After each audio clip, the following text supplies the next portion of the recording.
المرسلين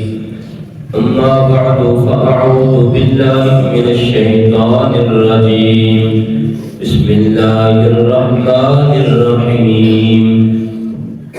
سبحان الذي أسرى بعبده ليلا من المسجد الحرام إلى المسجد الأقصى الذي باركنا حوله لنريه من آياتنا إنه هو السميع البصير آمنت بالله صدق الله مولانا العظيم وبلغنا رسوله النبي الكريم الأمين الرؤوف الرحيم ونحن على ذلك لمن الشاهدين والشاكرين والحمد لله رب العالمين رب اشرح لي صدري ويسر لي أمري واحلل عقدة من لساني يفقهوا قولي رب زدني علما رب زدني علما رب زدني علما إن الله وملائكته يصلون على النبي يا أيها الذين آمنوا صلوا عليه وسلموا تسليما الصلاة والسلام عليك يا سيدي يا رسول الله الصلاة والسلام عليك يا سيدي يا حبيب الله الصلاة والسلام عليك يا سيدي يا رحمة للعالمين وعلى آلك وأصحابك يا سيدي يا خاتم النبيين اللہ رب العزت کی حمد و ثنا اس کی تعریف بھی تعالیٰ دینا سکولے کر وسیلہ صلی اللہ علیہ وسلم آپ کے دربار قربان میں ہدیہ درود و سلام پیش کرنے کے بعد اللہ تعالیٰ کے فضل و کرم اس کے احسان اور انعام سے ماہ رجب المرجب شریف کے چوتھے اور آخری جمعہ مبارک میں اللہ رب العزت کی بارگاہ میں اس امید کے ساتھ حاضر ہیں اللہ تعالیٰ ہم سب کی حاضری اپنی بارگاہ میں قبول فرمائے قیامت کے روز اللہ ہماری اس حاضری کو ہماری شفاعت و بخشش کا وسیلہ بنائے ذات ذی وقار پیارے آقا صلی اللہ علیہ وسلم نے 40 سال کی عمر مبارک میں جب اعلان نبوت فرمایا اللہ کے حکم سے اس کے بعد ہم نے علماء سے سنا کتب سیر میں کتب احادیث میں کتب تاریخ میں ہم نے پڑھا کہ حضور پاک صلی اللہ علیہ وسلم کے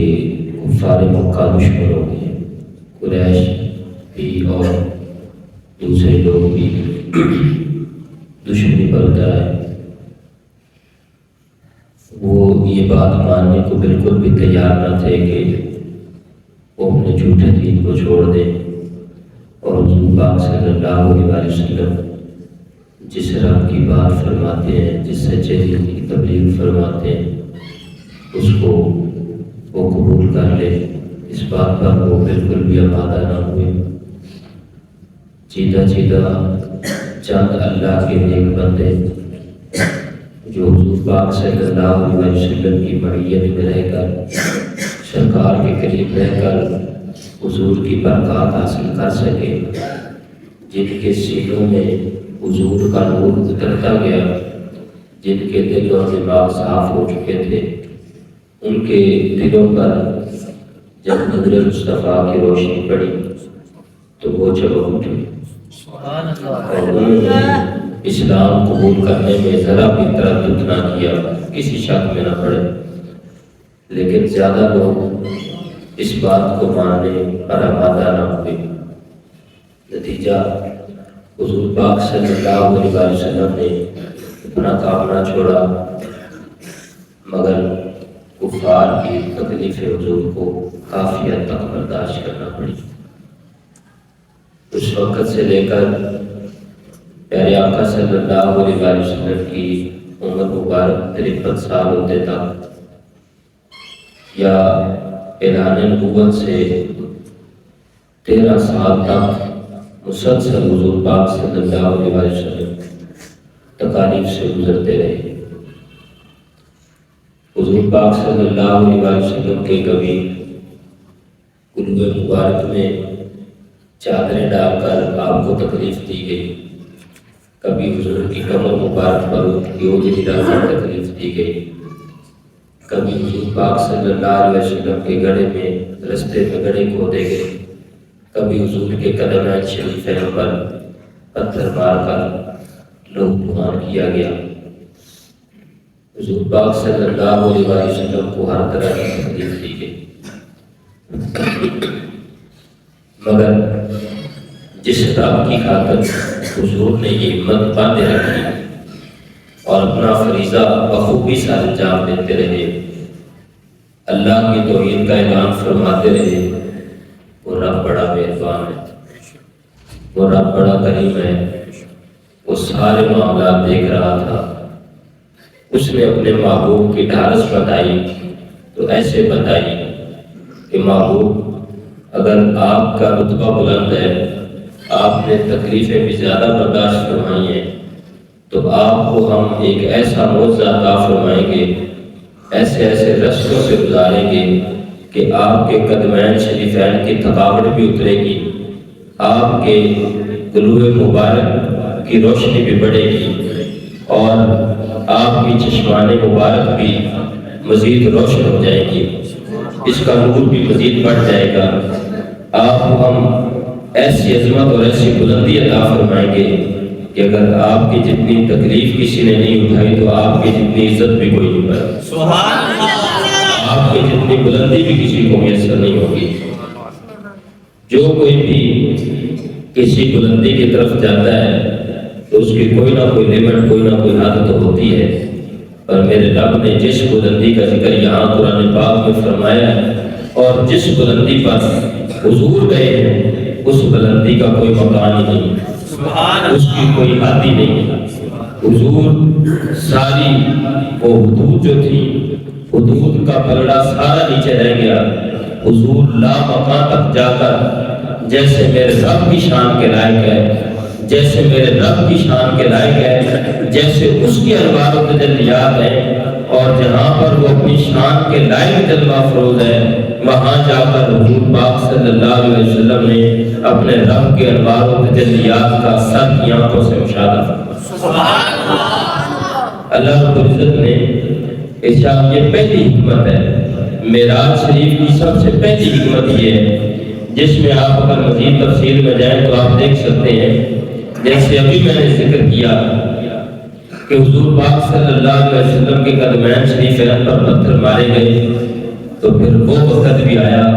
کہ جب حضور حتیم کعبہ میں آرام فرما رہے ہیں اور جبرائیل علیہ السلام حاضر خدمت ہوتے ہیں، تو جبرائیل علیہ السلام کو حکم ہوتا ہے کہ حضور کے طلبوں کو، حضور کے قدمین شریفین کو غصہ دیں۔ اس کی ایک بڑی حکمت یہ بھی نکلتی ہے کہ اس لیے غصہ دیں کہ جن قدمین شریفین نے اللہ کی رضا کی خاطر اس کی توحید کا اعلان کرنے کے لیے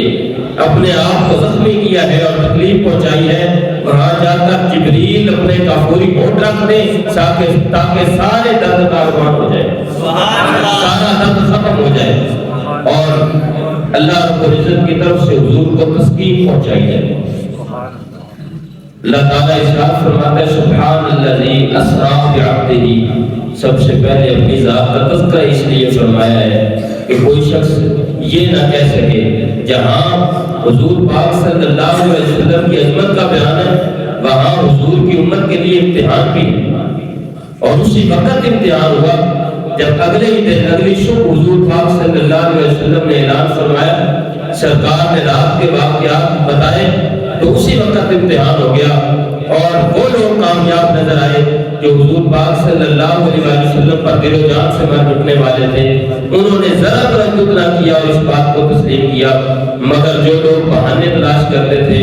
وہ اس وقت بھی ابو جہل کے ابو جہل ہی رہے، وہ جہالت کے اندھیروں میں اس وقت بھی ڈوبے رہے، وہ اس وقت بھی روشنی حاصل نہ کر سکے، وہ اس وقت بھی مان نہ سکے۔ اس کا مطلب ہے کہ جہاں حضور کے عروج کی بات ہے وہاں امت کے لیے امتحان کی بات بھی ہے۔ آج کل بھی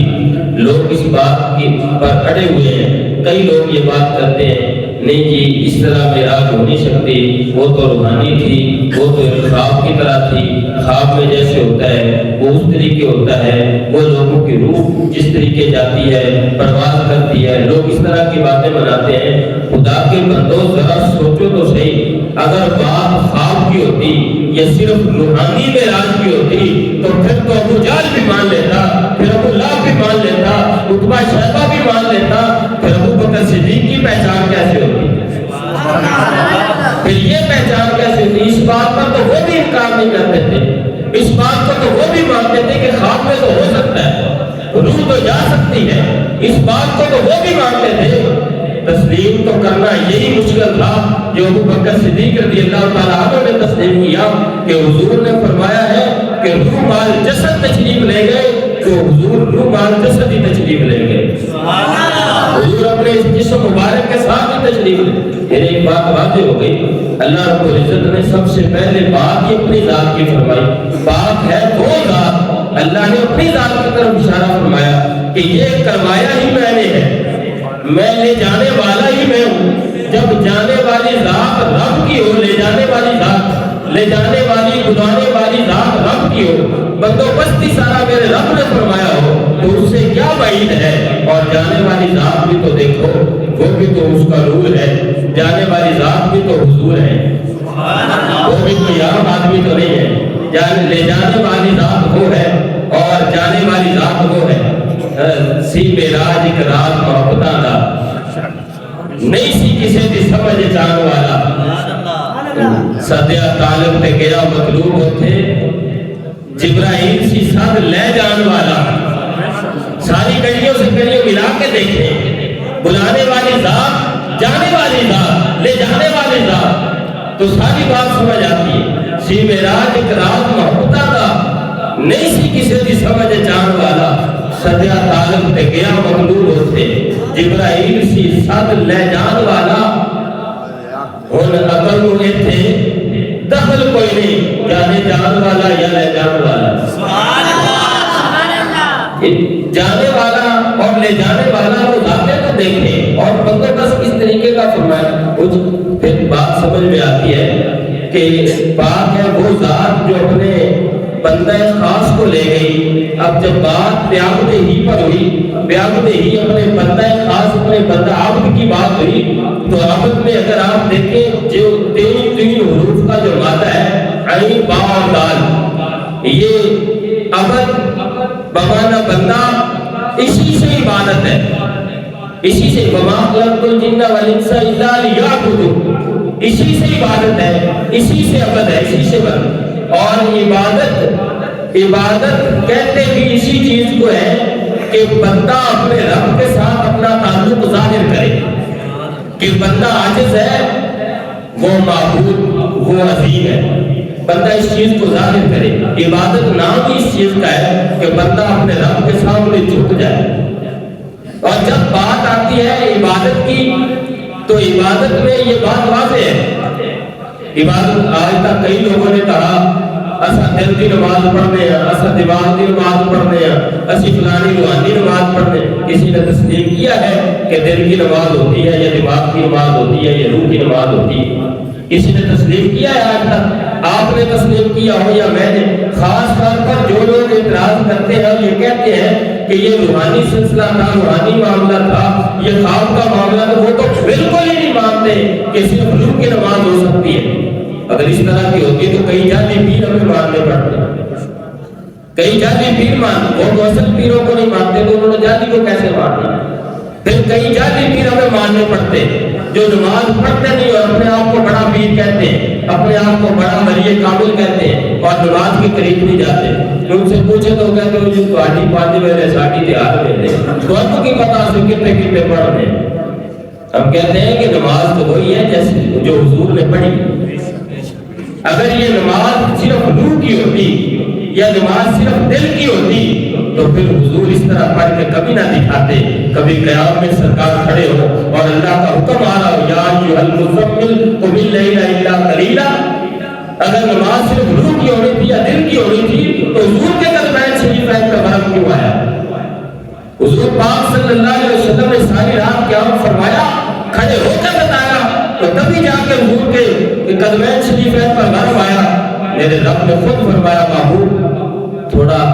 کم کر لیجئے اسے، آپ کے قدمین شریفین کو تکلیف ہوتی ہے، اللہ کو یہ بھی برداشت نہیں، اللہ یہ بھی نہیں چاہتا، آپ قیام تھوڑا کم کر لیں، اتنا لمبا قیام نہ فرمایا کریں۔ اس کا مطلب حضور نے قیام فرمایا، حضور نے رکوع فرمایا، میرے رب نے ورکعوا مع الراکعین کا حکم فرمایا، سجدے کی بات موجود ہے قرآن پاک میں۔ اس کا مطلب ہے نماز وہی ہے جس میں قیام بھی ہے، جس میں رکوع بھی ہے، جس میں سجدہ بھی ہے، جس میں تشہد بھی ہے، اور جس کا سلام بھی پھیرا جاتا ہے۔ اگر دل کی نماز ہو تو اس میں نہ قیام کی ضرورت ہے، نہ رکوع کی ضرورت ہے، نہ سجدے کی ضرورت ہے، نہ تشہد کی ضرورت ہے۔ اور نماز کے یہ 6 ارکان ہیں، نماز کے یہ 6 ارکان ہیں، ان میں سے کوئی ایک بھی نہ ہو تو نماز ہوتی ہی نہیں، نماز ہوتی ہی نہیں۔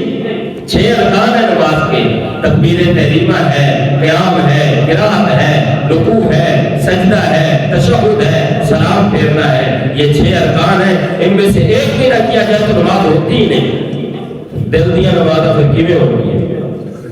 یہ نماز کو، اس کا مطلب ہے کہ نماز عبادت ہے اور یہ افعال بدنیہ کا نام ہے۔ جسم کے جو افعال ہوتے ہیں، جسم جو کام کرتا ہے، کبھی سیدھا کھڑا ہوتا ہے، کبھی رکوع میں جھکتا ہے، کبھی سجدے میں جاتا ہے، کبھی اتحیات میں بیٹھتا ہے، اس چیز کو ہی نماز کہتے ہیں۔ اگر یہ چیزیں نہ ہوں تو عبادت نہ ہو، اگر یہ چیزیں نہ ہوں تو عبادت نہ ہو، تو عبادت ہوتی ہی بدن کے ساتھ ہے۔ تو عبد بنا ہی بدن کے ساتھ، عبد بنا ہی بدن کے ساتھ۔ تو جب عبد کہتے اس کو ہے جو بدن کے ساتھ ہو، تو یہاں بھی عبد ہی کا معنی ہے، یہاں بھی عبد ہی کا لفظ ہے کہ عبد کیا،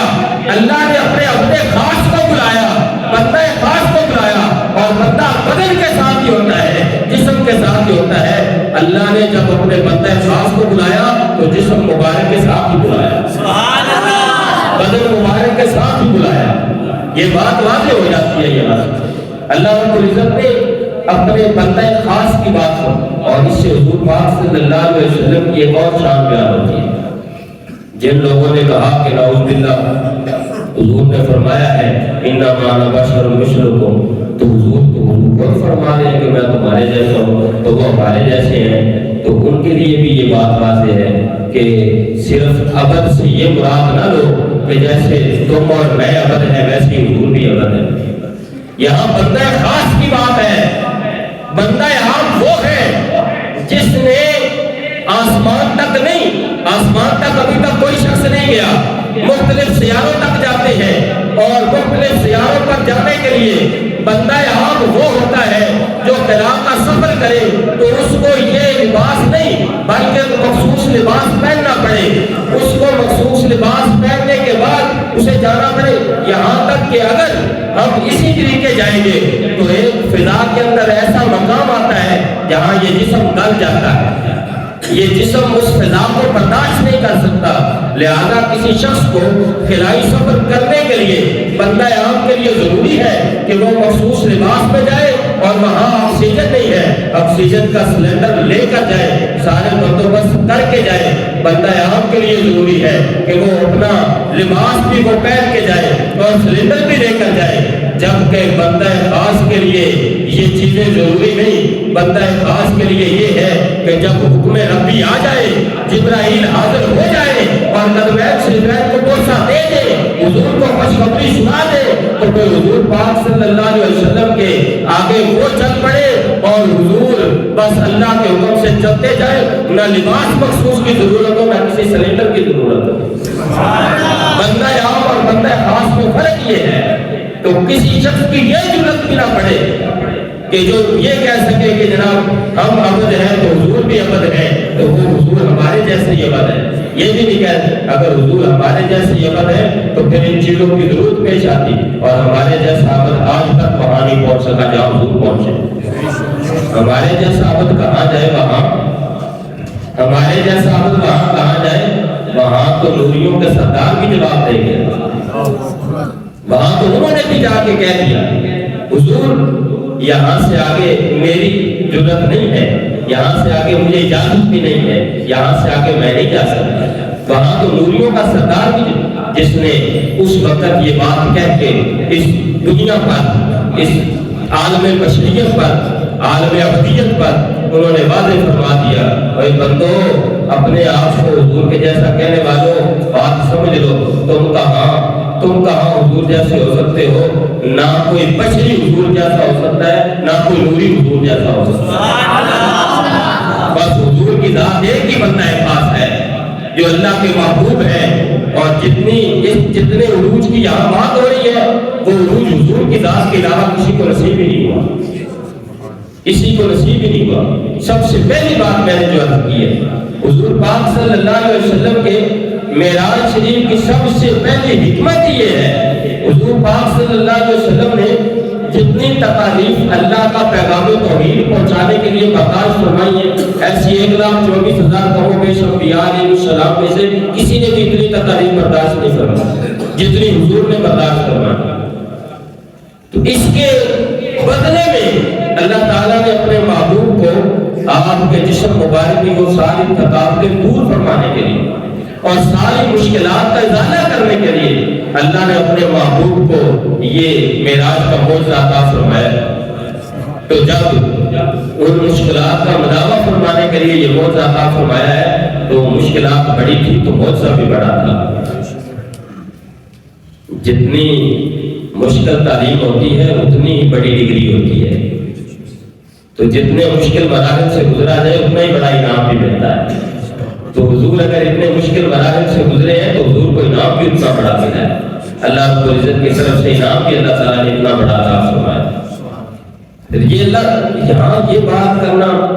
کسی شخص کی تو بالکل واضح ہے جواب، کسی شخص کا یہ کہنا کہ کیسے ممکن ہے، کیسے ہو سکتا ہے رات کے تھوڑے سے حصے کے اندر کہ وہ رات میں وہ 40 منزل کا سفر ہے جی، زمین سے زمین کا سفر جو ہے، مسجد اقصیٰ سے مسجد حرام سے مسجد اقصیٰ کا سفر، وہ 40 منازل کا سفر ہے۔ 40 منزل کس کو کہتے ہیں؟ منزل اس کو کہتے ہیں جہاں اس وقت وہ عرب زمانے میں جب وہ اونٹ پر یا گھوڑے پر سفر کرتے تھے، صبح سے سفر کرتے تھے اور رستے میں کچھ آرام کرنے کے بعد کھانا شانا کھانے کے بعد پھر آگے سفر کرتے تھے، ایک دن میں جتنا سفر کیا جاتا ہے اس کو منزل گنا جاتا ہے۔ تو 40 منازل کا سفر تھا مسجد حرام سے مسجد اقصیٰ، یہ زمین سے زمین تک کا سفر ہے، 40 منزلوں کا سفر تھا۔ اس کا مطلب کہ 1.25 مہینہ لگے کسی شخص کو اس وقت کی سواری پر مسجد حرام سے مسجد اقصیٰ کا سفر۔ اب کسی شخص کا یہ کہنا کہ یہ جو 40 منازل کا سفر تھا صرف ایک طرف کا، آنے جانے کا نہیں، صرف ایک طرف کا 40 منزلوں کا سفر تھا، تو رات کے تھوڑے سے حصے میں یہ جی کیسے ہو گیا، تو یوں ہو گیا، تو یہاں، تو یہ اس طرح کی تو جرأت ہی کسی کو نہیں کرنی چاہیے، کیونکہ میرا رب فرماتا ہے یہ میرے محبوب کا معجزہ ہے، اور معجزہ کہتے ہی اس کو ہے جو عقل میں آئے ہی نہ، معجزہ کہتے ہی اس کو ہے جو سمجھ میں نہ آئے، جو سمجھ میں آ جائے وہ معجزہ تو ہوتا ہی نہیں۔ معجزہ کا معنی یہ ہے جو عقل کو عاجز کر دے، جو عقل کو عاجز کر دے، سمجھنے سے وہ بندے کی سمجھ سے بالا تر ہو۔ جب یہ بات بندے کی سمجھ سے بالا تر ہوئی تو حضور کا معجزہ بنی، سبحان اللہ، بندے کی سمجھ سے بالا تر یہ بات ہوئی تو حضور کا معجزہ بنی۔ پھر اس سفر معراج کا لفظ بہ لفظ قرآن پاک کو ترجمہ فرماتا ہے، اس میں کوئی ایسی بات ہے ہی نہیں کہ جو یہ کہا جائے کہ حضور پاک صلی اللہ علیہ وسلم نے اپنی زبان مبارک سے بس صرف فرمایا ہے، یہاں اللہ رب العزت کی طرف سے تائید کوئی نہیں آئی، یہ بات ہی نہیں ہو سکتی۔ میرے رب نے یہ فرمان جاری فرما کے یہ بات بھی مکمل فرما دی، وَمَا يَنطِقُ عَنِ الْهَوَىٰ إِنْ هُوَ إِلَّا وَحْيٌ يُوحَىٰ، جو میرے محبوب فرما رہے ہیں یہ بات یاد رکھو، حضور تو اپنی زبان سے اپنے دل کے مطابق کچھ فرماتے ہی نہیں، حضور کی زبان سے جو جاری ہوتا ہے وہ اللہ کی طرف سے وہی جاری ہوتا ہے، اللہ کے حکم سے جاری ہوتا ہے جو جاری ہوتا ہے، حضور اپنی مرضی سے تو کچھ فرماتے ہی نہیں، حالانکہ اللہ چاہتا ہے حضور کی مرضی ہو۔ خدا وہ کرتا ہے جو حضور کی رضا ہے، خدا کی رضا چاہتے ہیں تو عالم، خدا چاہتا ہے رضائے جو محمد، اللہ ہر وقت وہ چاہتا ہے کہ جو حضور کی رضا ہو، مگر حضور اللہ کے ایسے اپنے خاص ہیں، اللہ کے ایسے مقرر بندے ہیں اللہ کے ایسے عظیم محبوب ہے کہ حضور ہر وقت وہ چاہتے ہیں جو میرے رب کی رضا ہو۔ یہ محبت بھی ہے جس بات کا درس دیا جا رہا ہے کہ وہ محب بلا رہا ہے، محبوب جا رہے ہیں، اور محب اور محبوب کی محبت کی بھی یہ عظیم مثال ہے۔ محب اور محبوب کی محبت بھی ہوتی ہے کہ محب وہ چاہے جو محبوب چاہتا ہے، اور محبوب وہ چاہے جو محب چاہتا ہے۔ پھر محبت کی بھی جو وہ لازوال مثال بن جاتی ہے۔ تو اللہ رب العزت نے اپنے پیارے حبیب صلی اللہ علیہ وسلم کو یہ معجزہ عطا فرمایا ہے، اور حضور پاک صلی اللہ علیہ وسلم کے اس معجزہ میں بے شمار حکمتیں ہیں، جن میں سے ہم ایک دو کا مطالعہ صرف کر سکیں۔ مزید انشاءاللہ اسے پڑھنے کی کوشش کریں گے۔ اللہ تعالیٰ ہمیں سمجھنے کی اور ان کی توفیق نصیب فرمائے، اور اللہ تعالیٰ اتنے عظیم اور اتنے پیارے محبوب کی ہمیں قدر کرنے کی توفیق نصیب فرمائے۔ وآخر دعوانا الحمدللہ رب العالمین۔